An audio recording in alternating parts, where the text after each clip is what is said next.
तैने कोने डर लागेला ये छोड़ा के तैने कोने लाजो लागेला।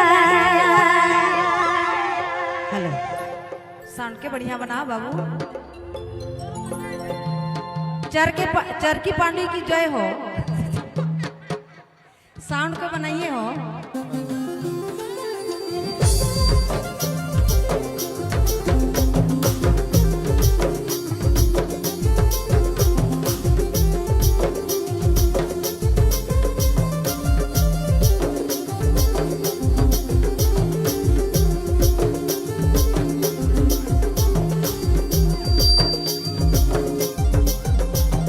धीरे धीरे धीरे धीरे अरे धीरे धीरे धीरे धीरे धीरे धीरे छोड़ा भिड़ियाला तैने कोनी डर लागेला मोर जोड़ी रे तैने कोनी लाजो लागेला मोर सगी रे तैने कोनी डर लागेला ई छोड़ा के तैने कोनी लाजो लागेला।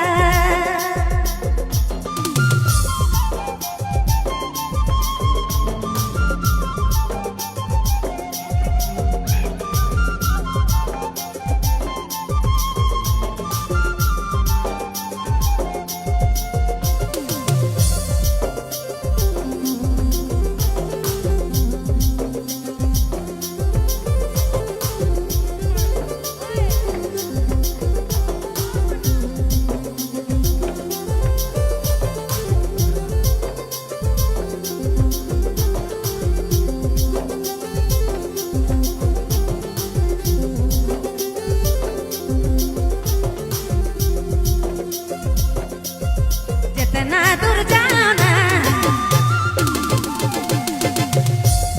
जितना दूर जाओ ना जितना दूर जाओ ना उतने भिड़ियाला तैने कोनी लाजो लागेला ई छोड़ा के तैने कोनी डर लागेला ई छोड़ा के तैने कोनी लाजो लागेला ई छोड़ा के तैने कोनी डर लागेला ई छोड़ा के तैने कोनी लाजो लागेला ई छोड़ा के तैने कोनी डर लागेला ई छोड़ा के तैने कोनी लाजो लागेला।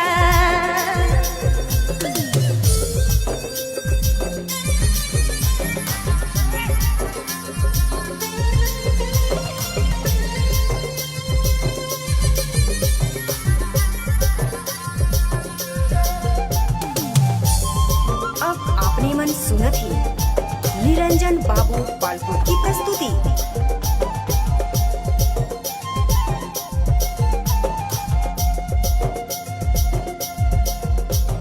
कनखे ना जाए रे मारे कनखे ना जाए रे मारे कनखे ना जाए रे मारे मोकेलो भाईला रे लागे डरो नी लागे मोर संगी रे तो के तो लाजो नी लागे ए जोड़ी रे के तो लाजो नी लागे ए छोड़ा के तो के नहीं डरो लागेला ई छोड़ा के तो के नहीं लाजो लागेला।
जोड़ी रे तोके